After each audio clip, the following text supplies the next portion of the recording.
7 अगस्त का दिन था। 7 अगस्त का दिन है और आज का दिन है। हर रोज कुछ ना कुछ हो रहा है। क्या पर्दे के पीछे बहुत सारी चीजें हो रही हैं जिसके बारे में हमें पता नहीं है। जबकि वोट हम नहीं दे रहे हैं बीजेपी को 2 डिजिट में भी महाराष्ट्र में सीट्स नहीं मिली विधानसभा में, और हम लोग वोटिंग का सीसीटीवी फुटेज मांग रहे हैं, बाथरूम का नहीं। अब इतने सारे 7.5 फुट ऊंचे कागजात दिए राहुल गांधी को, उन्होंने करके दिखाया ना, आपका बैंड बजाया ना, तो इनके लिए अब अपारदर्शिता एक ही बचाव का साधन है। मोदी शाह को बचाने का एक ही साधन है अपारदर्शिता, और विपक्ष और विरोधियों को जेल में डालना। कि रायसीना भवन से लेके सत्ता के गलियारों में मोदी और शाह ने इस देश को अंबानी और अडानी को बेच दिया है। अमित शाह का बिल और मोदी का दिल दोनों सही नहीं बैठ रहे हैं, वो हिल रहे हैं, कांप रहे हैं। तो इतनी सारी बड़ी लड़ाई ये लड़ेंगे तो लड़ेंगे कैसे, और कैसे ये सच लोगों के सामने आएगा जो राहुल गांधी लाने की कोशिश कर रहे हैं। मोदी जी की कुर्सी के चारों पहिए पूरी तरह से खतरे में आ गए हैं। मोदी की आप भाषण देखिए, उसके नीचे व्यूज देखिए, उनके ट्विटर के फॉलोअर 60% फेक है। ऑर्गेनिक चीज एक भी नहीं है, ना डिग्री ऑर्गेनिक है, ना कुर्सी ऑर्गेनिक है। ये वन नेशन वन, अरे आपको टेलीप्रॉम्प्टर 2 लगते हैं, वन नेशन की बात कर रहे हैं।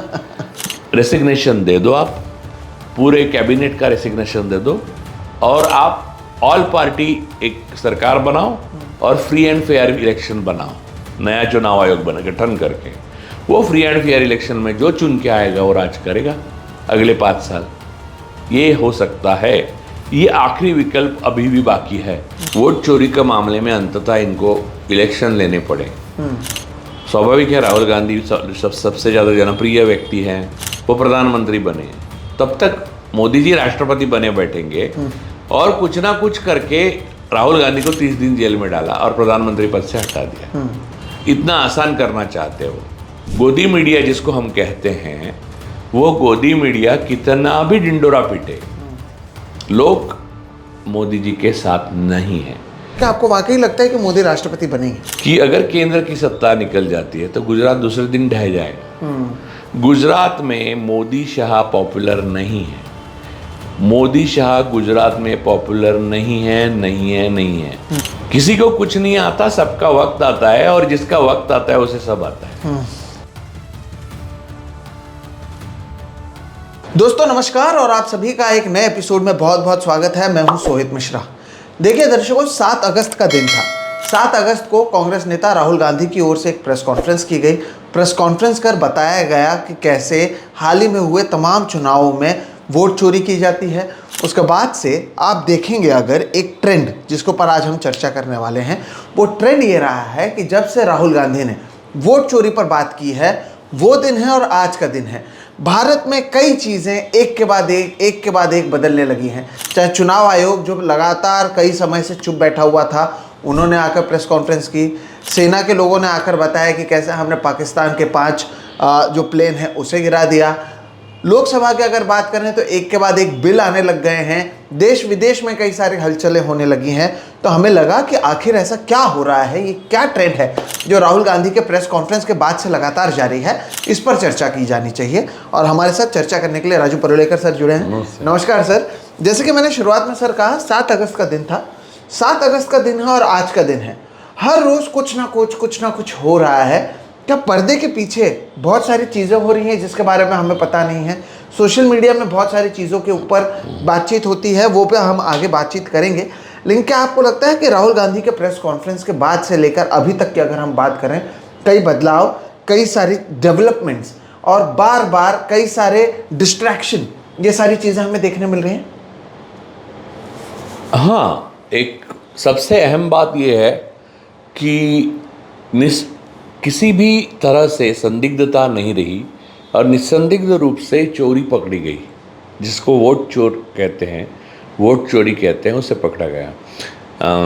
मैं सिर्फ राहुल जी ने एक मॉडल दिखाया, लेकिन पूरे देश में चोरी हो रही है और 2019 से हो रही है, ये भी उन्होंने बताया। पिछले बार बिहार इलेक्शन भी चुराया था। अब ये इतनी निसंदिग्धता से उन्होंने दिखाया कि बीजेपी के ने कई हथकंडे अपनाए।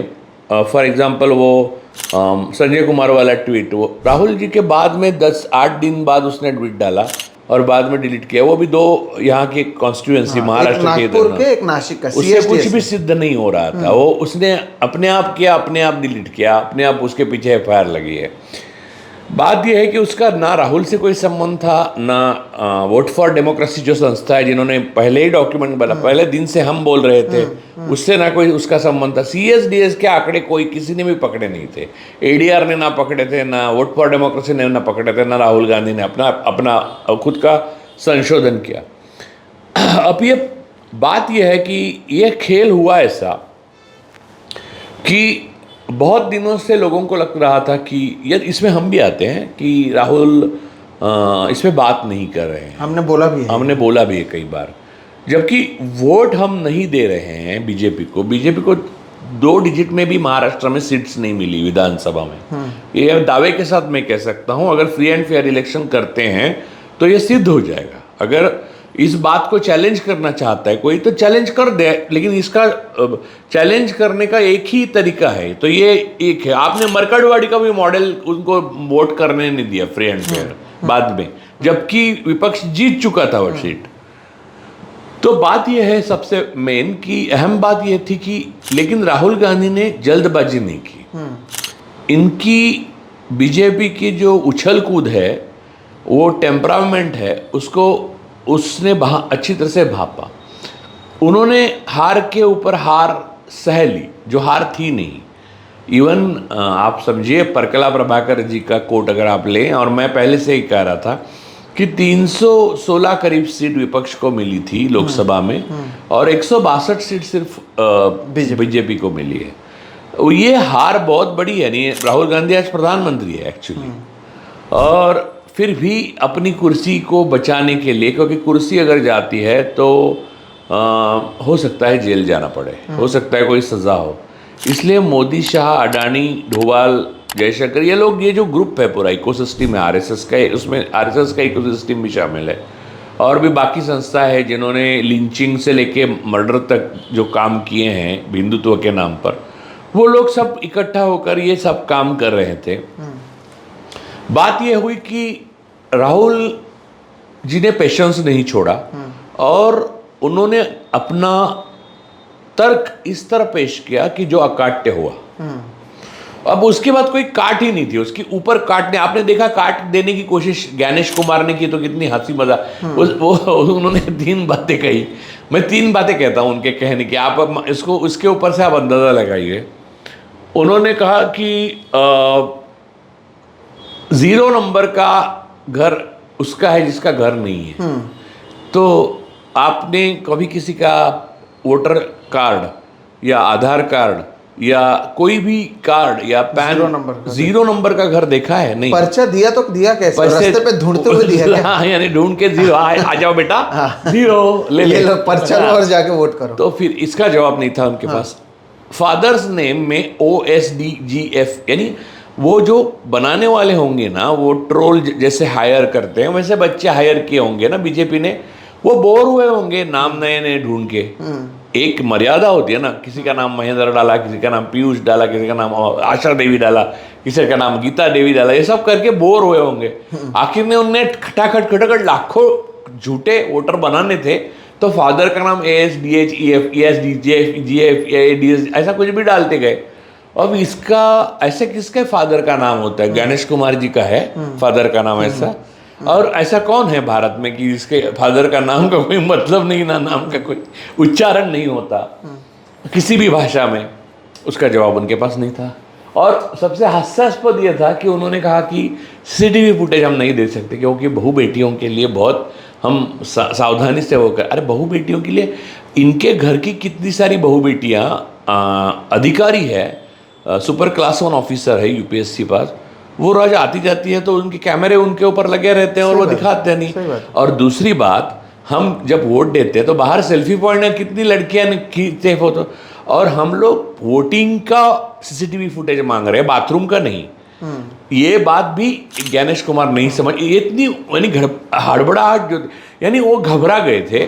उनको जो लिख के दिया हिरेन जोशी द्वारा वो उन्होंने बोला, लेकिन उसमें कन्विक्शन जीरो था, तर्क जीरो था, सत्य जीरो था, विश्वास जीरो था, आत्मविश्वास जीरो था, सब खत्म था। और ये सीसीटीवी को लेकर जो इनके पहले वाले थे chief election commissioner Rajiv Kumar, उन्होंने तो कहा था कि 8-8 घंटे का सीसीटीवी फुटेज है, अगर उसको एक एक करके भी हम खंगालें तो कितने 100 साल लग जाएंगे, 3600 साल लगेंगे, 3600 साल लग जाओ। ये तो कह रहे हैं कि बहन बेटी का पूरा मामला है, तो एक पॉइंट पर भी तो ये टिक नहीं रह रहे हैं। अगर राजीव कुमार अकेले बैठते तो 3700 साल लग सकते हैं, अगर 3700 लोग बिठाएंगे तो 1 साल लग सकता है, 36,000 लोग बिठाए हैं तो उससे भी कम लग। और हमारे पास लोगों की तो कमी नहीं है, हम ऐसे लोग बिठाएंगे कि 1 मिनट में सारा काम हो जाएगा। आप दो तो सही, वो बाकी हम देख लेंगे कितने साल लगेंगे। और 273 साल लगेंगे ऐसा ज्ञानेश कुमार का कहना था। 273 ईयर्स लगेंगे ना, हम उसको 2 दिन में करके दिखाते, आप दे दो। सही बात। अब इतने सारे 7.5 फुट ऊंचे कागजात दिए राहुल गांधी को, उन्होंने करके दिखाया ना, आपका बैंड बजाया ना, तो इनके लिए अब अपारदर्शिता एक ही बचाव का साधन है। मोदी शाह को बचाने का एक ही साधन है अपारदर्शिता, और विपक्ष और विरोधियों को जेल में डालना, बस ये 2 ही। अब क्योंकि देखो हमारी सामरिक शक्ति की पोल खुल गई सिंदूर, ऑपरेशन सिंदूर में, भले उसको नाम सिंदूर दिया लेकिन उसमें खून हमारे से जवानों का बहा, पहलगाम में लोगों का खून बहा, एक बात हुई। दूसरा देखिए कि यूएस अब इतना सख्त हो गया है, और यूएस सख्त होने का मतलब इजराइल भी सख्त होता है। यूएस और इजराइल वैसे अलग नहीं है। तो बात यह है कि ये लोगों की सत्ता जिनके ऊपर निर्भर थी, वो यूएस ने कहा कि आप रशिया से ऑयल खरीदते हो और आप बेचते हो यूरोप को रिफाइन करके, और आपके देश के बड़े उद्योगपति उससे मुनाफा कमाते, लोगों को कुछ फायदा नहीं होता। अब ये डैमेजिंग अंदर भी है देश, और ये सच है, ये देश में भी डैमेजिंग था और विदेश नीति के लिए भी डैमेजिंग था। ये रशिया तो अपना दोस्त है, लेकिन हमारे दोस्त से क्या लिया क्या दिया, ये इसका लेखा जोखा अगर अमेरिका बता रही है और इस तरह से लीक हो रहा है मैटर, तो वो तो विपक्ष यानी मोदी और शाह और धोवाल और जयशंकर कहीं के नहीं रहते। तो फ्रांस, रशिया, यूएस, इजराइल, हर देश से, इजराइल से इतने नहीं लेकिन फिर भी नेतन्याहू हैं तब तक बचे रहेंगे, लेकिन बाकी संबंध इतने बिगड़ गए और अंदर से चोरी तो सिद्ध होगी। तो अब इलिजिटिमेट और पूरी तरह से अनकॉन्स्टिट्यूशनल प्राइम मिनिस्टरशिप, ऊपर से विदेश में कोई चमक नहीं। आप वो रोने वाली औरतें यहाँ से लेके जाओ गुजरात से, फिर भी फायदा नहीं, क्योंकि वहाँ के लोग आपको शेक हैंड करने के लिए देखते नहीं। वहाँ अडानी फंसे हुए हैं, उन्होंने लॉबिस्ट और एडवोकेसी वाले इतनी बड़ी संस्थाओं को अरबों खरबों डॉलर्स दिए हैं। और तीसरा एक उसको एंगल है, इसका पहलू है कि ऑब्वियस वो होना ही था, आज नहीं तो कल, मुझे पहले से मालूम था हाथी अपने वजन से गिरता है। अडानी को जो अनड्यू फेवर किया मोदी जी ने, उस फेवर की कोई सीमा ही नहीं रही। हर तरह का जल जंगल जमीन गरीब को कुचल कर मोदी और शाह ने उनको बहाल किया। लेकिन अंबानी के लिए भी ये तो खतरे की घंटी थी, वो भी एक मंझे हुए खिलाड़ी है, तो वो बियॉन्ड पॉलिटिक्स उनको जाना पड़ा। उनका ORF फाउंडेशन का जो मैटर है वो आप देखिए, पढ़िए, और लोग भी पढ़ें तो अच्छा है, क्योंकि मैं बताऊं वो अच्छा नहीं है, लोग पढ़ेंगे। तो ORF फाउंडेशन वाली बात जो है वो उनके लिए ये एक युद्ध समान हो गया, डू और डाई हो गया। तो उनके लिए सिर्फ एक बिजनेसमैन की तरह बिहेव करना नामुमकिन हो गया, और वो नामुमकिन होने की वजह से जो उन्होंने किया उससे ये दिखाई दिया है कि रायसीना भवन से लेके सत्ता के गलियारों में मोदी और शाह ने इस देश को अंबानी और अडानी को बेच दिया है। भले उनमें आपसी रंजिश हो, लेकिन देश का उसके कोई लेना देना नहीं रहा। वो आपसी रंजिश निकाल रहे, उसमें मोदी कहीं के नहीं रहे और ना रहेंगे, इसमें कोई शक नहीं मेरे मन में। लेकिन बात यह है कि भारत की जनता कहाँ है, भारत देश कहाँ है, भारत का हित कहाँ है, भारत का फायदा कहाँ है, तेल भारत के लिए कहाँ है, भारत के विदेश में दोस्त कहाँ हैं, ये सब दांव पे मोदी ने अंबानी अडानी के लिए लगाए और हम सबको भरे सारे बाजार में भेज दिया। तो इतना करने के बाद जो राहुल गांधी ने खेल खेला वो अकाट्य था और उसके लिए कोई काट ना होने की वजह से बीजेपी ने बिल लाया। एक तो डिस्ट्रैक्शन टैक्टिक्स थी और दूसरी की सीएम से लेकर पीएम तक हर किसी को जिसके ऊपर आरोप सिद्ध हुए हैं 30 दिन से ज़्यादा समय तक अगर वो जेल में है तो उन्हें निकाला जा सकता है। अब इसमें मैं आपसे ये पूछना चाहता हूँ कि प्रधानमंत्री को निकालेगा कौन? केंद्र की सरकार। मुख्यमंत्री को निकालेंगे कौन? केंद्र की सरकार। तो केंद्र की सरकार उन मुख्यमंत्रियों को निकालेंगे जो इनके खिलाफ हैं और उन लोगों को रखेंगे जो इनके साथ में है। ये तो साफ तौर पर देखने मिलता है। तो इस तरह के बिल को लाना, ये एक भाग दूसरा है। एक तो हमने जैसे शुरुआत में राहुल गांधी के प्रेस कॉन्फ्रेंस पर बात की, ये दूसरा भाग ये है इस तरह के बिल को, इस पूरे डिस्ट्रैक्शन मान लें आप या फिर जिस तरह से चीज़ें हो रही हैं उसके बाद की हड़बड़ी को माने, ये एक हड़बड़ाहट में तो इस बिल को लाया गया है। और हमने देखा कि कैसे अमित शाह जब पेश भी कर रहे थे वहाँ पर कागज उड़ाया गया, विपक्ष वो चौथे लाइन में जाके बैठे, इतने डरे थे। यानी अमित शाह, मैंने तो सुना था वो बहुत बड़े गुंडे हैं गुजरात के, यानी लोग डरते थे उनको, लेकिन वो खुद पीछे जाके चौथे लाइन में बैठे। ऐसा ये सारी बातें मोआ मैत्रा के मुंह से मैंने सुनी कि वो खुद डर गए। तो उनको कोई अधिकार नहीं, कॉन्स्टिट्यूशनल चेंज वाला बिल आप ला रहे हो वो भी अनकॉन्स्टिट्यूशनल है और ऊपर से आप उसमें सह नहीं पा रहे हो आपकी आलोचना। और दूसरे दिन राज्यसभा में गो बैक तड़ीपार गो बैक की घोषणाएं हुई, नारे लगे। तो अब इनकी आभा ऑरा सब कुछ खत्म हो गया है। यहाँ तक कि सिर्फ मेडल्स नहीं उतरे, इनके कपड़े बटन्स भी उतर गए। अब ये जो मिले हाथ में उससे वो लड़ना उनको प्राप्त, यानी उनकी अब नियति क्या है कि किसी भी हालत में चिपके रहना। इसमें रणनीति क्या है कि सीएम राज्यपाल के हाथ में हो और पीएम राष्ट्रपति के हाथ में हो और वो राष्ट्रपति पद के लिए मोदी जी बैठे और प्रधानमंत्री अमित शाह हो और फिर जिसको मांगता है उसको निकाले और जिसको मांगता है रखे।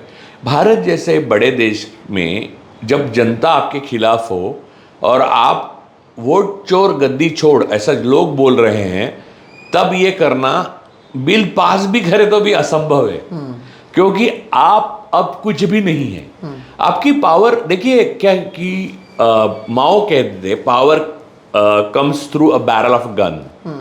तो भारत के लिए वो सही नहीं है। या लोकतंत्र भी, किसी की भी लोकतंत्र में सत्ता आंतरिक यानी देश की सत्ता ये लोगों के अंदर आपका जो प्रभाव है, आपकी जो पॉपुलैरिटी है उससे आती है। और आज की तारीख में वो पॉपुलैरिटी मोदी खो चुके हैं, 2019 से ही खो चुके थे, लेकिन अब वो खुल गया है कि वो उन्होंने चुनाव भी रिग करके कैसे आए और उनके मुख्यमंत्री भी खो चुके हैं। और राहुल गांधी और उनके जो साथी हैं, युवा साथी लोग दूसरे पार्टी के, वो सारी सत्ता के लोगों के पॉपुलैरिटी के धनी हो गए हैं। तो ऐसी स्थिति में अब अमित शाह का बिल और मोदी का दिल दोनों सही नहीं बैठ रहे हैं, वो हिल रहे हैं, कांप रहे हैं। और उधर डोवाल साहब और जयशंकर साहब के बीच में जो अनबन है उससे हमारी विदेश नीतियों की बैंड बजी हुई है। ऊपर से अडानी और अंबानी के बीच में जो एक वॉर छिड़ी हुई है, उसमें दो बड़ों के बीच में कई चिल्लर मारे जा रहे हैं, बाबू लोग हैं उसमें, कई जुडिशरी के लोग हैं, आपको पता नहीं है, लेकिन जो लोग जानकार हैं उनको सबको मालूम है। और अंततः मोदी जी की कुर्सी के चारों पहिए पूरी तरह से खतरे में आ गए हैं। अब उनको दो ही रास्ते हैं, या तो देश की जनता को शरण आना यानी इस्तीफा दे देना और पीसफुल ट्रांसफर ऑफ पावर करना, या फिर जनता गांधी जी को जो मानती है वो ज़्यादा है। गोडसे को मानने वाली जनता 35% भी, यानी वोट भी दिखाए तो भी 35% है, तो ना दिखाए तो कितने होंगे साथ में 10% जो आपको दिखते ज़्यादा भक्त हम लोग कहते हैं। तो कहो आप अपनी पॉपुलैरिटी को सिद्ध करो। और गांधी जी ने आखिरी रास्ता हमारे दिखाया था कि पॉपुलैरिटी सिद्ध करने का रास्ता अगर कोई है तो रास्ते हैं, तो रास्ते पे ये लोग राज नहीं कर सकते अब।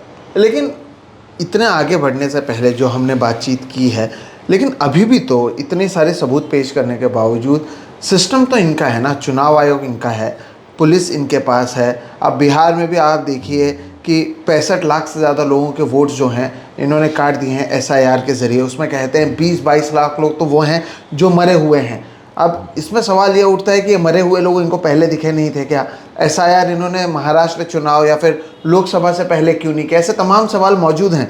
लेकिन जब इतना सारा घोटाला हो रहा है सर, और इतने बड़े पैमाने पर हो रहा है, और उसके बावजूद आकर आप खुलकर प्रेस कॉन्फ्रेंस कर रहे हो, बहू बेटी की इज्जत की बात कर रहे हो, और कोई लॉजिक के बिना इलॉजिकल बात कर रहे हो, और उसको भी लोग डिफेंड कर रहे हैं। ये लोग मतलब गोदी मीडिया, उनके नेता, उनके मंत्री डिफेंड कर रहे हैं। जैसे आपने शुरुआत में कहा सीएसडीएस का राहुल गांधी से लेना देना नहीं है, उसको डिफेंड नहीं, राहुल गांधी क्या सीएसडीएस का इलेक्शन चुराने वाले, किसी से प्रक्रिया पर बात करने वाले किसी संस्था का कोई लेना देना लेकिन नहीं। इन तमाम चीजों का इस्तेमाल जब करते हैं तो एक इकोसिस्टम इनका तैयार वो है। सिर्फ संजय कुमार का कहना था, संजय कुमार ने डिलीट किया, संजय कुमार का एफआईआर है, संजय कुमार देख ले। नहीं ठीक, लेकिन ये जो पूरा इकोसिस्टम है जिसमें मीडिया है, इनके मंत्री हैं, सोशल मीडिया है। अभी मैं और आप जो ये शुरू होने से पहले हम ओआरएफ पे डिस्कस भी कर रहे थे कि कैसे एक वॉर छिड़ा हुआ है जो एक ग्लोबल वॉर बन चुका है, लेकिन अगर आप न्यूज़ में, हमने खुद गूगल में चेक किया तो ऐसा कुछ नज़र नहीं आता।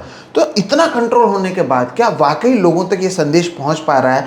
तो ये लड़ाई कितनी और महत्वपूर्ण हो जाती है। और ये इसलिए चर्चा कर रहे हैं क्योंकि इस तरह के बिल लाने पड़ रहे हैं, इस तरह के बयान देने पड़ रहे हैं। साफ तौर पर वोट चोरी वाले मुद्दे से कैसे ध्यान भटकाया जाए, उसके लिए 2500 चीज़ ये कर चुके हैं, और जो अंदर इनके जो मतभेद चल रहे हैं वो अलग।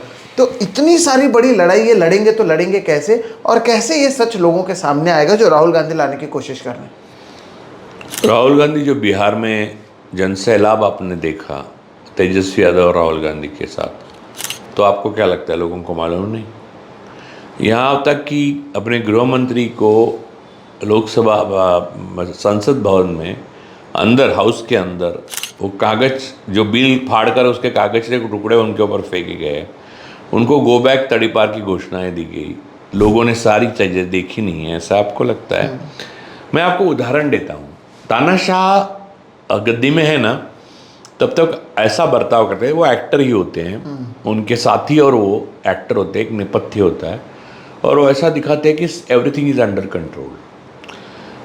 मैं बहुत सारे उदाहरण हैं, मेरे पास सोवियत का उदाहरण है, जर्मनी का उदाहरण है, रवांडा का उदाहरण है। मैं लेकिन उदाहरण आज दूंगा वो अलग ही दूंगा, रोमानिया का उदाहरण दूंगा। रोमानिया का जो बहुत बड़ा तानाशाह हुआ था शासक, जो कम्युनिस्ट था, वो थे चेचेस्क्यू। आप जानते हैं नहीं, मालूम नहीं, लेकिन आप ज़रूर वो वीडियो फुटेज यूट्यूब पर जाके देखिए। चेचेस्क्यू और उसकी वाइफ दोनों ने मिलके रोमानिया को इस तरह से बंधक बना के रखा था कि आप सोच नहीं सकते। तो उसकी वाइफ को जबकि वो कुछ ज़्यादा पढ़ी लिखी भी नहीं थी, तो जैसे केमिस्ट्री की डॉक्टरेट हो वगैरह के झूठे सर्टिफिकेट बनाए थे, उसको खुद को भी ऐसे बहुत एडुकेटेड वगैरह दिखाया गया था। ये सारी चीज़ें झूठ जो तानाशाह के एरा में होती है वो हुई थी। फिर दुनिया भर में वो जाते थे तो आगे पीछे लोग घूमते थे, रोमानिया, रोमानिया, तो उनके लिए, चेचेस्क्यू के लिए। अंततः आपने वो दिन आया जिस दिन पतन हुआ। अब आपको वो दिन दिखता है, आप यूट्यूब लगाओगे या कई डॉक्यूमेंट्रीज है चेचेस्क्यू पे, rise and fall and of Ceausescu, तो आप दिखा भी सकते हैं लोगों को इसके आखिरी स्क्रिप्ट। तो उस वक्त तक, उस क्षण तक वो पूरा अंदर से खोखला हो चुका था। जैसे आज भारत का मोदी और शाह का राज खत्म हो चुका है, लिख के रखिए, लेकिन वो बाहर नहीं पता चलता है, बाहर शांति रहती है। तो चेचेस्क्यू ने हर संडे को एक सरमन टाइप्स, वो अपने आप को भगवान ही मानता था वो रोमानिया का, तो वो लोगों के सामने पूरे पैलेस के आगे बुलाकर लाखों लोगों के सामने भाषण देता था। लेफ्ट राइट में आर्मी के लोग, जनरल, ये वो खड़ा हुआ, सब नेपथ्य होता है वैसे नाटक की तरह होता था। वैसे ही हुआ, वैसे ही आप यूट्यूब पर रियल फोटो, मैंने इसलिए रोमानिया का लिया, मैं सोवियत का ले सकता था, मैं नाजी जर्मनी का ले सकता था, मैं रवांडा का ले सकता था, मैं लेकिन ये देखने लायक है, इसलिए आप देखिए और जनता भी देखे। वो खड़ा रहा और हमेशा तक माय कॉमरेड्स, ये वो सब फला डिकरा सब बोलना शुरू कर दिया। धीरे धीरे धीरे धीरे जनता वैसे ही शांत थी जैसे हमेशा होती है उसके, लेकिन उसकी जहाँ तालियां गूंजनी चाहिए वहाँ तालियां नहीं गूंजी। और अचानक ऐसा लगा कि सब कुछ जनता ही हिल रही है, जनता हिल रही है। और थोड़ी सी क्राउड में से थोड़ा आवाज़ आने लगे, जैसे वोट चोर गद्दी छोड़ टाइप्स घोषणाएं देने लगी। और धीरे धीरे धीरे धीरे देखते देखते देखते अचानक उनके जो सिक्योरिटी गार्ड्स थे वो नीचे डरे हो रहा, तो लोग दौड़े पूरे पैलेस में और अंदर तक जा पहुंचे, ताकि अंदर से पूरा खोखला हो चुका था। ये ऐसे ज्ञानेश कुमार टाइप्स बाबू लोग जो भ्रष्ट होते हैं वो कौन सी रक्षा कर देंगे सत्ता की। तो ये जो गए ऊपर लोग, तो आपने देखो वो वीडियो है, तो चेजेस्क्यू वहाँ पर हेलीकॉप्टर था चेजेस्क्यू का, जो जिसमें बैठकर वो और उसकी पत्नी दोनों भागने वाले थे। उससे पहले उनको पकड़ लिया और फिर उन्होंने जनता की अदालत भरी, यानी अदालत में उनका जैसे न्यूरेमबर्ग का वो जो होता है ट्रायल होता है, वैसे ट्रायल एक किया गया जनता का ट्रायल, और दोनों को गोली मार दी गई। तब तक यानी गोली मार दी गई, यानी उनको एग्जीक्यूट करने का जब ऑर्डर दिया कोर्ट ने, तब वो गोली मारने के लिए जो पुलिस आई, यानी सैनिक आए जो रोमानिया के राष्ट्रभक्त, एक्चुअल राष्ट्रभक्त, सो कॉल्ड राष्ट्रभक्त नहीं, तो आए। तो वो अभी भी उसी फ्रेंजी में थी चेजेस्क्यू की वाइफ, क्योंकि उसने भी अपार सत्ता भोगी थी, रोमानिया को एक्सप्लोर। वो कहती है कि आप क्या कर रहे हो, मैं आपकी माँ हूँ, रोमानिया की माँ हूँ। तो उसको खड़ा किया दोनों को और दोनों को गोली मार दी। फिर उसके बाद लोकतंत्र रोमानिया में आ गया। अब ये बदलाव, मैं ये कहानी इसलिए बताई कि भ्रष्ट अधिकारी, आंतरिक पूरा मामला गड़बड़, विदेश नीति में बैंड बजा हुआ है, वहाँ उससे वैसे सब इन्फ्लेशन बढ़ा हुआ है, आपसे क्रोनिक पैसे खा रहे हैं, आपके इर्द वहाँ चेजेस्क्यू के इर्द गिर्द लोग थे, वो कमाल के हैम बर्गर सब खा रहे थे, जनता भूखी थी। ये सारी चीज़ें होती हैं, तो आपको क्या लगता है कि लोगों को मालूम नहीं होता है? ये गलत फहमी है। वो दिन जिस दिन ये सत्ता पूरी तरह से पतन हो जाती है, वो दिन कुछ नहीं होता। वो दिन बस वो आपको इतिहास में वो यानी विजिबल होता है, वो आपको लगता है कि क्या उसका जबरदस्त इम्पैक्ट है, ये वो जनता का रौद्र स्वरूप आप देखते हो। लेकिन उससे पहले जो अंदर से जो दीमक, खोखलापन और उबाल जो है ज्वालामुखी का, वो आता है, वो भारत में पहुंच चुका है सब जगह। मैं खुद देख रहा हूं, मैंने इन्हीं शाह और मोदी का डर मैंने देखा है लोगों का दिल्ली में। और अब तो राजीव प्रताप रूडी थैंक यू राहुल गांधी को सामने कहते हैं संसद भवन के सामने, कॉन्स्टिट्यूशन क्लब की इनमें, जबकि बीजेपी के होने के बाद वो थैंक यू कहते हैं और डरते नहीं हैं।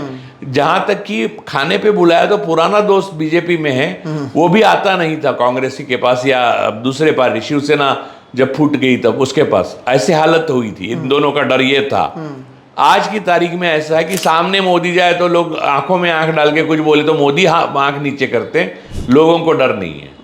क्योंकि ये एक पतन की प्रक्रिया होती है, जैसे उत्थान की एक प्रक्रिया होती है वैसे पतन की प्रक्रिया होती है। और जैसे उत्थान की प्रक्रिया में कई लोग हाथ बटाते हैं, वैसे पतन की प्रक्रिया में भी कई लोग हाथ बटाते हैं। वैसे ज्ञानेश कुमार, राजीव कुमार, ये जो फेवर कर रहे हैं ना मोदी और शाह को, वो फेवर नहीं कर रहे हैं उनको। वो अगर सख्त होते और वो कहते कि ये सच नहीं है, ये सही नहीं है, तो शायद वो बचा पाते अपने आकाओं को। पीसफुल ट्रांसफर ऑफ पावर का अर्थ ही यही है। लेकिन वो ना करने से उन्होंने खुद को और अपने आकाओं को कॉम्प्लिसिट इन क्राइम कर दिया। ये देशद्रोह है और इससे कम कुछ भी नहीं है। तो बात यह है कि आप जो कह रहे हो लोगों तक पहुंचेगा क्या, कैसे पहुंचेगा, सवाल वो नहीं है। उबाल आ चुका है। और वो जो डी डे होता है ना, जिसको डी डे कहते हैं, वो डी डे सिर्फ नेपथ्य के लिए होता है। बाकी जनता इनको ना कह चुकी है। जनता को ये लोग नहीं चाहिए। मोदी की आप भाषण देखिए, उसके नीचे व्यूज देखिए, उनके ट्विटर के फॉलोअर 60% फेक है। ऑर्गेनिक चीज एक भी नहीं है, ना डिग्री ऑर्गेनिक है, ना कुर्सी ऑर्गेनिक है। ऐसी स्थिति में आप ऐसा समझते हो भारत की जनता इतनी मूर्ख है, गरीब होंगे वो लोग, लेकिन भारत के लोग शरीफ हैं, इसलिए इतना सह सकते हैं। नेहरू का 1953 में 1953 में दुनिया के हुज हू जो एडिटर्स हैं, जैसे संडे टाइम्स के एडिटर हैं, द इकोनॉमिस्ट के एडिटर हैं, और बाकी बड़े बड़े ट्रिब्यून के एडिटर हैं, स्टेट्समैन के, वो सारे मिलके एक इंटरव्यू लिया था, जो पहला टेलीविजन इंटरव्यू था। तो उस इंटरव्यू में मैं आपको बताता हूँ, उस इंटरव्यू में नेहरू को एक सवाल पूछा गया, वो बहुत इंपॉर्टेंट था, और आप देख सकते हो वो इंटरव्यू है, मैंने अपने फेसबुक पे डाला है वो इंटरव्यू, आप फेसबुक पे मेरे जाकर देख सकते हैं, ब्लैक एंड वाइट। नेहरू पहले तो संकोच करते हैं, वो कहते हैं कि मैं टेलीविज़न से वाकिफ़ नहीं हूँ, मैंने खुद देखा भी नहीं है, अब ये तो टेक्नोलॉजी बहुत आगे की है उस वक्त 1953 में, और ये बहुत ही नई है और मैं पहली बार फेस कर रहा हूँ। तो वो लोग कहते हैं कि हाँ आप पहली बार फेस कर रहे हो वगैरह। तो उसके बाद नेहरू को वो पूछते हैं कि आप खुद 16 साल जेल में रहे हो, आपके घर के लोग सारे जेल में जा चुके थे, यही ब्रिटिशों ने आपके गांधी जी को जेल में रखा था, कई लोगों को फांसी दिया, लेकिन फिर भी आप लंदन में आए हों, आप हैरो जो महान स्कूल है वहाँ पर पढ़े थे नेहरू, फिर भी आप में वो आपके लोगों में, यानी भारत के लोगों में और आप में ऐसे कोई प्रतिशोध की भावना नहीं है। ये तो बहुत महान भी है और आश्चर्यजनक है। ये सवाल है, द इकोनॉमिस्ट के एडिटर का सवाल है। तो नेहरू जी हंसते हैं और बोलते हैं कि ये आपने सही कहा, भारत की जनता बहुत सहने में विश्वास रखती है, वो बहुत सहते हैं, और वो प्रतिशोध की भावना ज़्यादा देर तक नहीं, गुस्सा हो जाती है, कुछ गलत भी हो सकता है, लेकिन ज़्यादा देर तक वो नफरत या गुस्से की भावना से पीड़ित नहीं हो सकती। भारत की महानता इसी में है, और यह सही पहन चला था नेहरू ने। इन्होंने कितना भी नफरत का बीज बोया हो, आखिर हिंदू मुस्लिम में कोई ज़्यादा नफरत नहीं फैला सके वो उनके लोग हैं। महाराष्ट्र में देखो भिड़े है, एक बोटे है, ये लोग इनके लोग हैं। वो लोग एक्चुअली सामान्य लोग बिल्कुल नहीं वो चाहते। तो बात यह है कि भारत की खासियत यही है कि भारत नफरत और प्रतिशोध की भावना से कभी पीड़ित नहीं होता। तो नेहरू कहते हैं कि आखिर और प्रथम और आखिर अंततः मैं भारतीय हूँ, तो मुझे जेल में रखने से मैं प्रतिशोध की भावना से ब्रिटेन को देखता, ये हो ही नहीं सकता, क्योंकि मैं हिंदुस्तानी हूँ और ये हिंदुस्तानी का एक मूलभूत वो है। तो वो बहुत उसकी सराहना करते हैं। उसके आगे एक बात है, और वो बात मुझे बहुत इम्पोर्टेंट लगी कि नेहरू जी को पूछा गया कि आपको लोकतंत्र को बचाने के लिए, ऐसी स्थिति में गरीब देश है आपका, बड़ा देश है, इसमें लोकतंत्र बढ़ाने के लिए, बचाने के लिए पहला इलेक्शन हो चुका था 1952 में, तो बहुत सारी कॉम्प्रोमाइज़ेस करने पड़ेंगे। ना कैपिटलिस्ट हो आप, ना सोशलिस्ट हो, यानी ऐसी कंट्री बनाई आपने, एक महान देश बनाने के बीच बो रहे हो, तो ये बहुत सारी कॉम्प्रोमाइजिंग है। तो नेहरू कहते हैं कि मैं कैसा हूँ उसके ऊपर आप मत जाइए, एक स्टेट्समैन, एक पॉलिटिशियन होता है, उसको कॉम्प्रोमाइज़ेस करने ही पड़ते हैं। तो मैं एक स्टेट्समैन और एक पॉलिटिशियन होने के नाते कॉम्प्रोमाइज़ेस तो करने ही पड़ेंगे, ये तो मुझे मालूम ही है। यानी वो उसकी समझ देखिए। अब हुआ यूं कि यहाँ कॉम्प्रोमाइज़ेस ही नहीं करेंगे, मैं विपक्ष से बात ही नहीं करूँगा, मैं संसद में आऊँगा ही नहीं, मैं 11 साल प्रेस कॉन्फ्रेंस ही नहीं करूँगा। ये मोदी ने जो किया, उसका परिणाम ये हुआ कि मोदी, शाह, अडानी, ये लोग पॉलिटिकल प्रॉब्लम नहीं रहे, ये ह्यूमैनिटेरियन क्राइसिस है हिंदुस्तान के लिए। अब भारतीय सभ्यता और मानवतावाद के लिए ये चुनौती बने हैं। ये 3 लोग तो पक्का ही बने हैं, मोदी, शाह और अडानी। तो अब सिर्फ राजनैतिक रूप से जनता उनका जवाब नहीं देगी, हर क्षेत्र में, हर फ्रंट पर, हर तरह से देश में और दुनिया में उनकी कृति का पिछले 12 साल में जो कृति की है, उस कृति का जवाब उन्हें मिलेगा। और मोदी जी ने जो कहा था, मैं नॉन बायोलॉजिकल हूँ, ये आपको मालूम है महाभारत में एक पौंड्रक नाम का एक राजा था, पौंड्र नाम के एक राज्य था, उसका राजा था, उसको भ्रम हो गया था कि वो ही कृष्ण है और कृष्ण झूठ है, तो वो हमेशा कृष्ण को गवलिया गवा ले, तू क्या तू समझता है, तू अपने आप को क्या समझता है, ये झूठ का वो कर मत, वो उल्टा ही बोलता था उसको, कृष्ण भगवान कृष्ण को।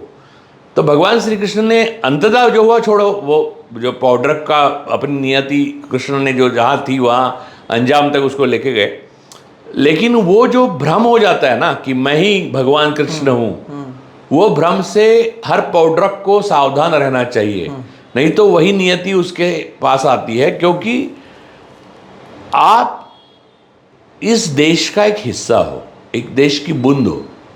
इस देश की जनता जो है, हम जनता जब कहते हैं वी द पीपल, तो उस सारे बूंद बूंद से एक सागर बना है, उसमें से एक बूंद को हमने ट्रस्टी बना के ऊपर भेजा है। वो बूंद अगर मैं सागर हूं कहने लगा तो सागर क्या करेगा? सही बात है। लेकिन अब इसमें सवाल क्या उठता है, मुझे लगता है कि कई लोगों के मन में भी होगा कि इस तरह की परिस्थिति हमने पहले भी देखी है। 2019 की बात कर लें तो 2014 से 2019 का जो पूरा कार्यकाल रहा था, वो मोदी सरकार के लिए ऐसा नहीं था कि बहुत अच्छा कार्यकाल रहा था। तब भी कई सारे मसले उठे थे, तब भी ये लग रहा था कि चीज़ें बदलेंगी। 2019 से 2024 के बाद भी ऐसे ही हुआ। 2024 में भी सर हमने बातचीत की थी और हमने इस मुद्दे पर बात की थी। हुआ ये कि हर समय कुछ ना कुछ करके किसी भी तरीके से ये तमाम मुद्दों को मैनेज किया जाता है, ये दिक्कत आया हुआ है। तो ऐसे में जो बातें हम कर रहे हैं या जिस बिल पर भी हमने कम चर्चा की, अब आगे करेंगे उस पर भी सीएम और पीएम वाले में, बहरहाल उससे पहले ये सवाल ये था कि अब कुछ समय के लिए हो सकता है कि ये शैलो वाटर्स में नजर आए, लेकिन फिर भी ये मैनेज कर लेंगे जैसे पहले किया, ऐसा आप नहीं देखते हैं? क्योंकि ये तो हमने पहले पिछले 11-12 सालों में 2-3 बार हमने देखा। कृषि कानून के समय देखा, सीए एनआरसी के समय देखा, कोविड में इतने लोग मर गए थे, बिहार के लोग पैदल गए थे, उसके बाद वहाँ पर क्या हुआ, सारी चीज़ें हमने देखी। उसके बाद वापस से ये मैनेज नहीं कर लें, इसकी गारंटी क्या है? एक व्यक्ति, ये अब्राहम लिंकन का कोट है, एक व्यक्ति दूसरे व्यक्ति को 1000 बार गुमराह कर सकती है। एक व्यक्ति हजारों लोगों को एक बार गुमराह कर सकती है, 2 बार गुमराह कर सकते हैं, लेकिन एक व्यक्ति हजारों लोगों को हजारों बार गुमराह नहीं कर सकती। ये प्राकृतिक नियम है। एक दूसरी, राहुल गांधी की प्रेस कॉन्फ्रेंस और उन्होंने उसमें एक संसदीय चुनाव क्षेत्र में जो हुआ वोट चोरी का मामला अकाट्यता से सिद्ध किया, उससे ये पता चल गया कि निस्संदिग्ध रूप से ये एक पैंतरेबाजी करके सत्ता में बैठे हैं। इनको जनता का सपोर्ट नहीं। जनता में जो एक इफ एंड बट था कि यार मैंने वोट नहीं दिया फिर भी ये कैसे बना, आपने भी वोट नहीं दिया फिर भी कैसे बना, तो वो इफ एंड बट खत्म हो गए। तो पैंतरेबाजी के लिए जनता में ये संदिग्धता होना जरूरी था, वो संदिग्धता राहुल गांधी ने दूर कर दी। अब निस्संदिग्ध रूप से ये लोग वोट चोर है, ये आपको मालूम है और आपको हर राज्य में और देश में दिख रहा है। आपको ये, आपका सवाल एकदम सही है। उनके हाथ में जो पुलिस है, फिर एनफोर्समेंट एजेंसीज है, उसका उपयोग करके आम आदमी जो इनके खिलाफ आवाज़ उठाएगा उसका दमन करने की ये कोशिश नहीं करेंगे क्या? तो 100% करेंगे। यही है स्क्रिप्ट किसी के पतन की, सत्ता के पतन की। तो चेचेस्क्यू का जो मैंने उदाहरण दिया, वो भी ऐसे ही तरकीबें करतब करके बाहर निकला था कई बार। जैसे कि सत्ता का पतन होने आया, लेकिन वो गया और सोवियत यूनियन में जादू किया, फिर नॉर्थ कोरिया में गया, वहाँ पर वो कुछ किया, तो लोगों को लगा कि, और बाकी अपने जो इंटरनल जो विरोधक थे उनको दबा दिया, दमन किया, वो सब वही करता रहा।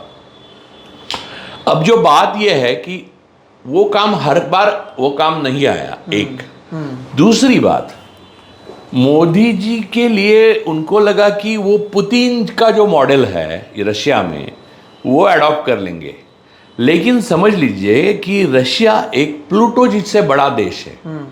यानी रशिया के एक जोन, रशिया का जो पहला जोन है, उससे आखिरी जोन में जाने के लिए आप कई बार, यानी मुझे लगता है 7 या 8 बार आप टाइम जोन चेंज होता है। टाइम जोन चेंज होता है। तो शायद वो मॉस्को से व्लादिवोस्टॉक तक जाने वाली जो रेल है, तो ट्रांस साइबेरियन रेल, तो उससे जो जाने वाले लोग हैं, मैं खुद जाने वाला था लेकिन वो अचानक वॉर शुरू हो गया, फिर मैं नहीं जा पाया। लेकिन वो सैर जो है, जो करते हैं, वो जानते हैं कि रशिया क्या है। और ऐसे देश में सिर्फ 19 करोड़ लोग रहते हैं, और 19 करोड़ में बूढ़े ज़्यादा हैं, यंग पॉपुलेशन कम है, और इतने बड़े उसमें फैले हुए हैं पहले। और रशिया, सिर्फ मॉस्को को कैप्चर करके रशिया कैप्चर करना आसान है, ऐसे ही किया जा सकता है। तो डेमोग्राफिकली, जियोग्राफिकली पुतिन खुद केजीबी के सीक्रेट सर्विस में थे, तो इंटेलेक्चुअली ये बात आप समझिए। और उनके इर्द गिर्द जो लोग हैं, लारोव जैसे विदेश मंत्री, उनके लारोव है, आप देखिए उनकी भाषा पे कमान अलग अलग, और जिस तरह से वो बात करते हैं, तो उनको रशिया का सब सर्वोच्च जो सम्मान है वो दिया गया है पुतिन द्वारा। तो ये सारी जो बातें आप देखेंगे, उसके बाद वो मॉडल बना है।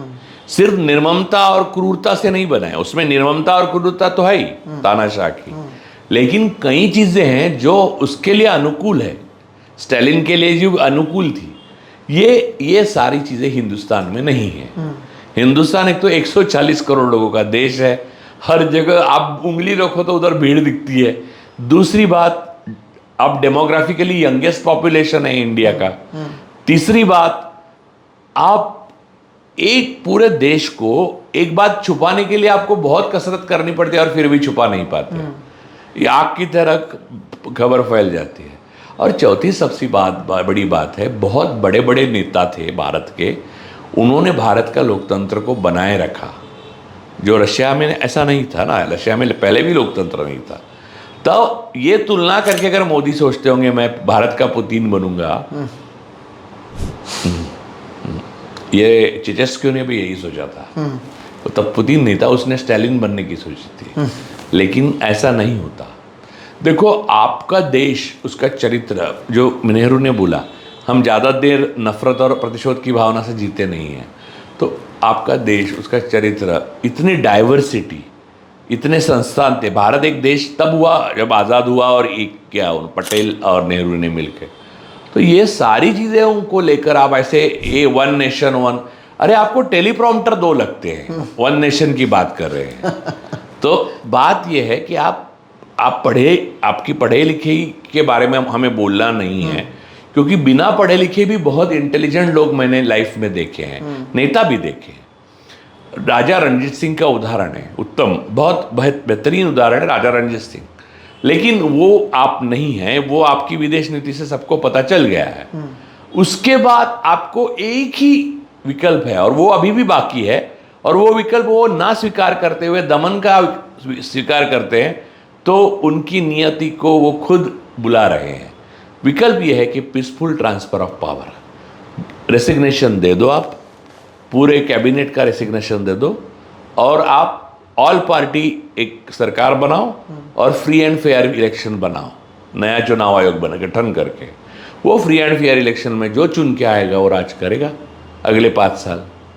ये हो सकता है, ये आखिरी विकल्प अभी भी बाकी है। लेकिन मैं आपको गारंटी के साथ बोलता हूँ, मोदी ये विकल्प नहीं चुनेंगे।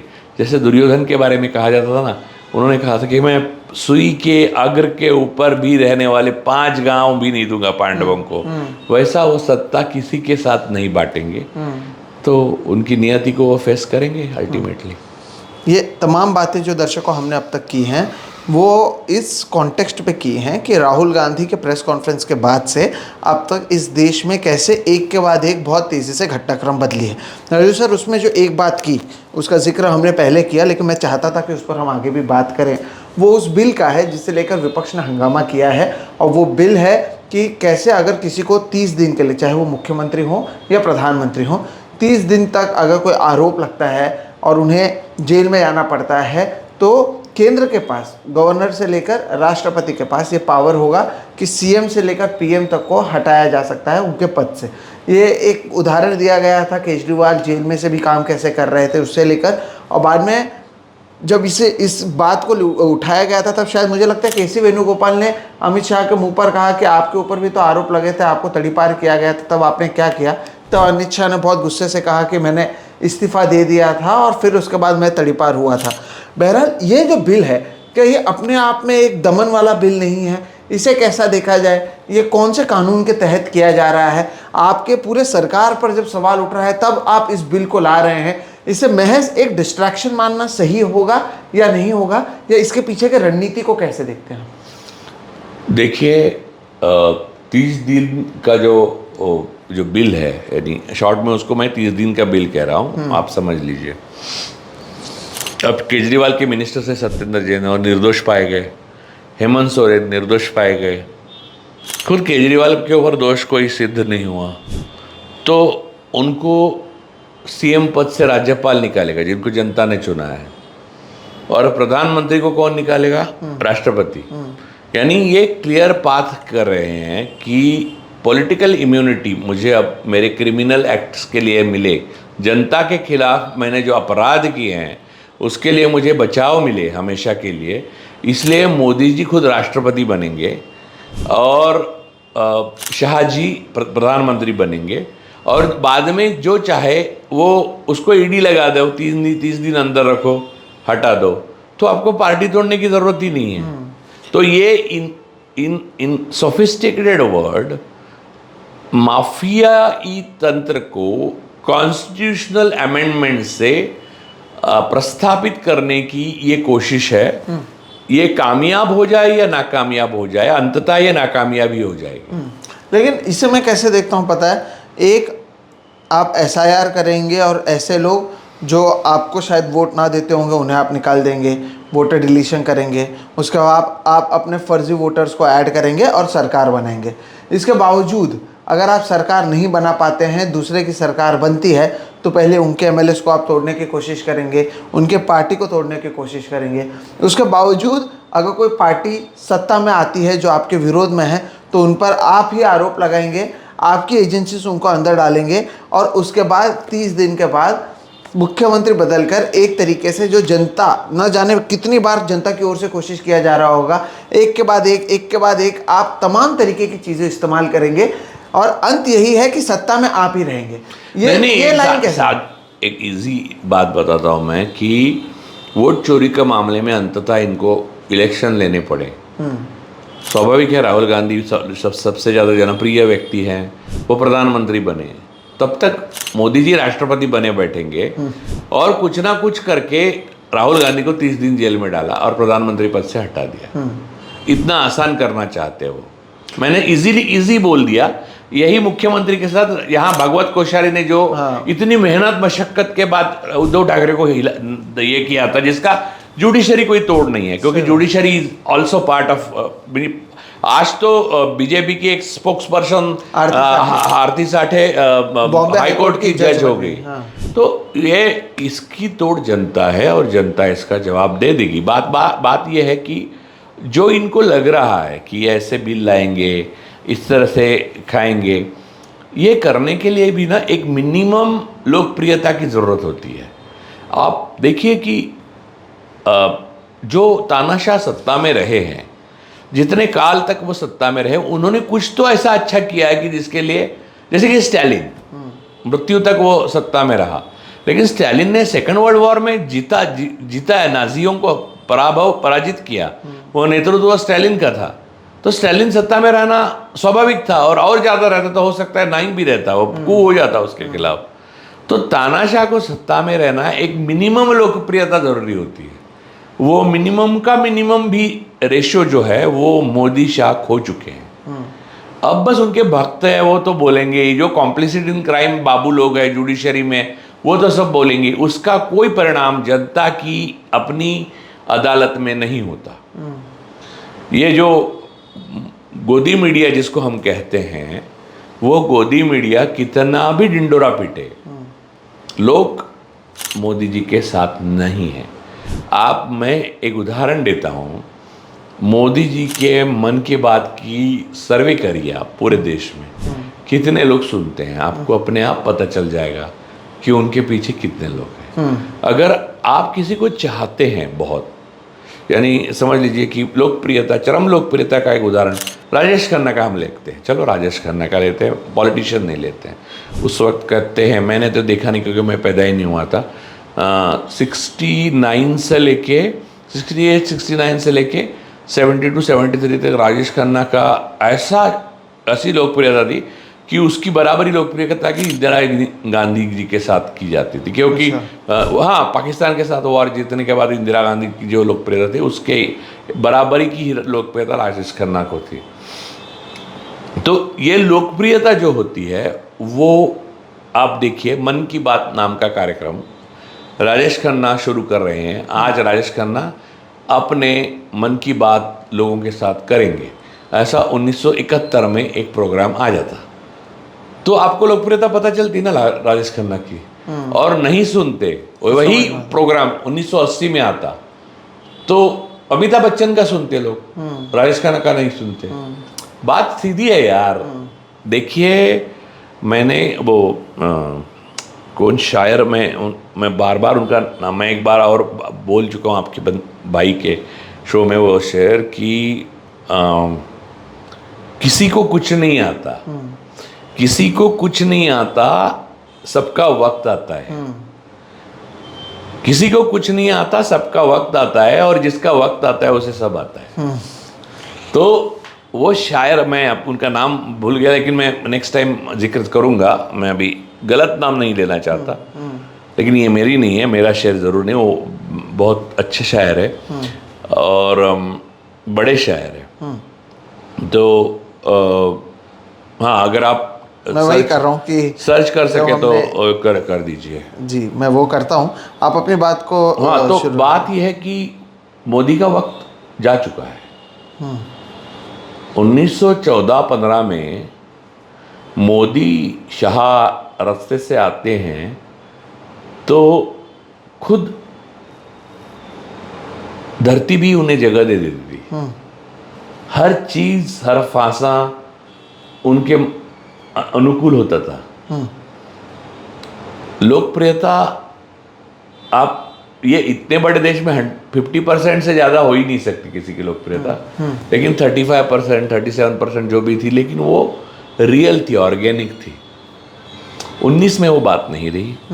19 के बाद निरंतर वो अप्रिय होते गए। अब तो गुजरात में भी ऐसी स्थिति है कि अगर केंद्र की सत्ता निकल जाती है तो गुजरात दूसरे दिन ढह जाएगा। गुजरात में मोदी शाह पॉपुलर नहीं है। मोदी शाह गुजरात में पॉपुलर नहीं है। गुजराती लोग जो मुंबई में रहते हैं उनमें मोदी शाह पॉपुलर है। गुजरात में मोदी शाह पॉपुलर नहीं है। ये बात आप लिख के रखिए एक दीवार पे। ये बात हम फिर से करेंगे, मैं वक्त आने पर वो बात आपको सही वक्त आने पर और सही तरीके से मैं आपको ये चीज़ बताऊंगा। जी, अब क्योंकि मयूर जानी जी साहब के साथ मैं जब बात करता हूँ ना, तो हम लोग ज़्यादातर वो गुजराती में भी सुबह का प्रोग्राम करते हैं, तो कई बार हम लोग ये बात करते हैं, तो मुझे कई पत्रकार फ़ोन करके बोलते हैं, अरे यार हमने 23 साल इनको झेला है, आप 12 साल ही झेल रहे हो। बात वो नहीं है, अभी बहुत ही बदलाव आ रहा है। बार बार अमित शाह अहमदाबाद जा रहे हैं, अब खुद विश्वगुरु भी जा रहे हैं। उसकी वजह यही है जी। अब क्योंकि सर, और गुजरात गया तब भी भारत गया, और दिल्ली गई तब भी गुजरात गया। सही बात है। और दोनों जाने से कोई रोक नहीं सकता। अब क्योंकि हम इसके अंत पर आए हैं इस शो के, तो मैं आपसे अंत में यही पूछना चाहूँगा, क्या ये जो हड़बड़ाहट है ये अंजाम तक जल्द ही पहुँचेगा, या फिर धीरे धीरे ये, क्योंकि इतना बड़ा देश है, इतने सारे लोग हैं, तो और समय लगने वाला है, नंबर 1। और उससे पहले कई लोग शायद ये जानना भी चाहेंगे कि आपको वाकई लगता है कि मोदी राष्ट्रपति बनेंगे, ये, और फिर जो मैंने कहा वो अंतिम सवाल होगा कि क्या ये जो हड़बड़ाहट है ये धीरे धीरे और बढ़ता जाएगा? मोदी राष्ट्रपति नहीं बनेंगे। दूसरा जो सवाल जो आपने पूछा मुझे, मोदी राष्ट्रपति तभी बन सकते हैं जब पूरी की पूरी संसद, ब्यूरोक्रेसी, और तब आप ये कह सकते जुडिशरी पूरी की पूरी करप्ट और डैमेज्ड हुई हो। राष्ट्रपति बनने से भी उनको इम्यूनिटी नहीं मिलेगी और वो इस पतन से बचेंगे नहीं, पतन के दौर से, ये बात भी समझ लीजिए। लेकिन वो बनेंगे नहीं मोटा मोटी। दूसरी बात, ये सारी हड़बड़ाहट का क्या पूछा आपने? कि राहुल गांधी की ओर से जो ये सारी चीज़ें हुई जिसका हड़बड़ाहट है, ये कब हम देखेंगे अंजाम तक कब अंजाम तक पहुंचेगा? नहीं, मैं क्या कहता हूँ, कुछ चीज़ें होती हैं जिसका वक्त अनुकूल होता है लेकिन वो बुनाने वाले पर भी है। जैसे विपक्ष में राहुल गांधी हैं, तेजस्वी यादव हैं, लालू जी हैं, ममता जी हैं, अखिलेश हैं, ये लोग इस चीज़ को भुनाते कितने जल्दी है उतना उसका पेस बढ़ेगा। उन्होंने स्लो, ये पतन टलेगा नहीं, वो ये थोड़ा स्लो रहे तो वो थोड़ा स्लो होगा, ये थोड़ा तेज रहे तो वो तेज होगा। लेकिन हवा तेज रही चल रही है और टोपी उड़ जाएगी, ये पक्का है। जी बिल्कुल। दर्शकों देखिए, आज हमने क्या किया, आज हमने राहुल गांधी के प्रेस कॉन्फ्रेंस के बाद से अब तक जो चीज़ें हो रही हैं, जितनी घड़बड़ाहट देख रही है, उसे लेकर राजू सर से चर्चा की और उसमें हमने एक तरीके से एनालाइज करने की कोशिश की कि इसका क्या अर्थ निकाला जा सकता है और बखूबी इतिहास से लेकर मौजूदा स्थिति को किस तरह से कंपेयर किया जा सकता है। और शायद उसमें राजू सर का कोई हाथ नहीं पकड़ सकता और बहुत ही बेहतरीन तरीके से उन्होंने उदाहरणों के साथ हमें समझाने की कोशिश की कि कैसे समय को बदलने में समय नहीं लगता। और सबसे बड़ी बात, आज के प्रोग्राम का moral of the story, Modi Shah Adani political problem नहीं है, they are humanitarian crisis for India. बिल्कुल। And Indian people. और ये बातें तो हमने पहले भी कही हैं और पिछले कुछ दिनों में ये साफ होता हुआ नज़र आ रहा है। बहरहाल जो चीज़ें हम समझ पा रहे हैं दर्शकों, वो ये है कि पर्दे के पीछे बहुत सारी चीज़ें हो रही हैं जो शायद आगे समझ में आए। एक तो चीज़ें वो होती हैं जिस पर हम खुलकर चर्चा करते हैं और एक कुछ चीज़ें ऐसी होती हैं जो पर्दे के पीछे हो रही होती हैं और उसका असर कभी भी हमें देखने मिल सकता है। तो वो कब आएगा ये पता नहीं, लेकिन कुछ हिंट्स राजू सर ने आज इस वीडियो के ज़रिए दी है। मैं उम्मीद करता हूँ आप लोगों ने वो सारी चीज़ों को पकड़ लिया है। राजू सर, हर बार की तरफ बहुत बहुत शुक्रिया, आप जुड़े, आपने बातचीत की और एक मुझे लगता है कि ये बहुत ही एक इंटेलेक्चुअल जो है बातचीत ये वाला आज का वीडियो रहा है। जो समझ पाएंगे वो बहुत बेहतरीन तरीके से समझ पाएंगे कि पिछले जो 12 साल रहे हैं वो कैसे रहे हैं। दर्शकों, आप क्या सोचते हैं इस पूरे चीज़ के बारे में वो बताइएगा। आप इस वीडियो को लेकर आपके क्या कमेंट्स है उसका हमें इंतज़ार रहेगा। वीडियो पसंद आए तो इसे आप लाइक करें, ज़्यादा से ज़्यादा लोगों तक साझा करें। चैनल को सब्सक्राइब नहीं किया है तो क्या इंतज़ार कर रहे हैं, आप चैनल को सब्सक्राइब कर लीजिए ताकि हम और भी ऐसे वीडियोज़ करते रहें। राजू सर और हम हर बार मिलते हैं और खुलकर जिन मुद्दों पर लोग बातचीत नहीं करते हैं उस मुद्दों पर हमने बातचीत की है।